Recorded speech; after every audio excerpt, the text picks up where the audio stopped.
Hi, it's Jim at Thunderbolt Locks, and I'm here today to show you an installation that we've done on an enclosed service body.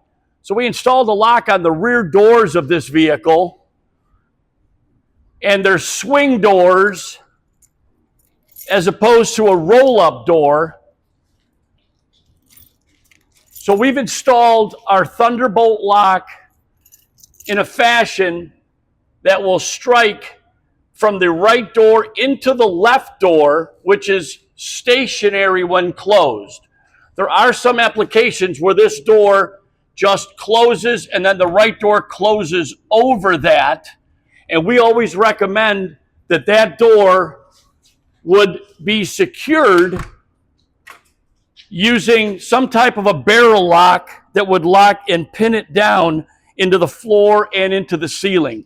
Again, this door has latches that lock it in place, and once it's closed, the right door, once it's struck into this door itself, provides for a very secure environment in the back here.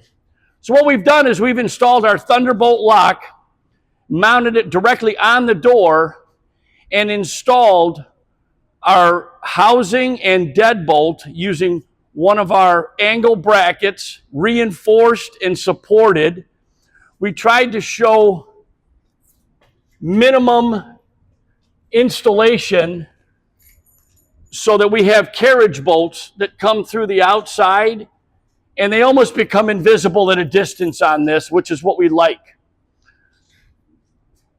So this lock is powered off of a factory system that exists. This can be, what we did is we tied an M1 directly into their factory actuator system, but you could use an M2, which would require just power and ground, and then it would come with its own remote from Thunderbolt.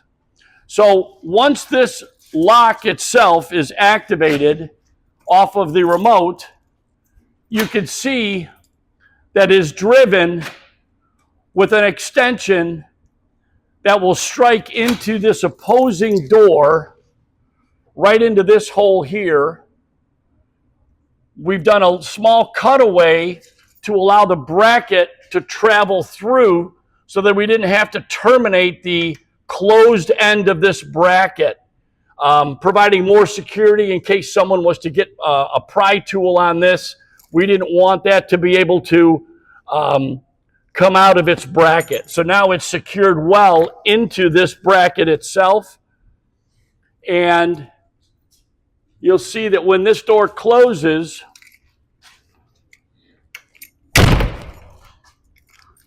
that the amount of security, I'm going to unlock the factory lock, and now it's just the deadbolt that's holding this door. It's very secure. It'd be difficult for someone to gain entry to that. If you wanted to go one step further, you would be able to do what we call a double barrel. So you could have one of these housings strike low and another one strike up high to get even locking pressure on that door. You could mount your lock in the center. There'd be a second cable that went up to the upper lock, and then this cable could come down to the lower bolt or lock assembly on the door itself. In this application, there's not a pass-through, so we always like to have some type of a release cable in case you had a power failure or an issue with your remote system. And we've done that by installing a keyed manual release. Instead of going directly through the door on this application, we were able to hide that into this ladder pocket. And so if you ever had an issue where you needed to gain entry, it's simply done by removing this key cylinder, pulling this cable, releasing that deadbolt,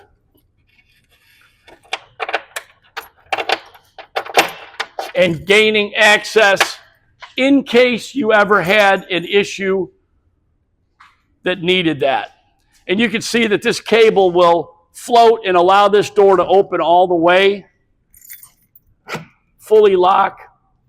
It's a great application, and if you find yourself with any swing door application like this, this is a very secure way to lock that vehicle down.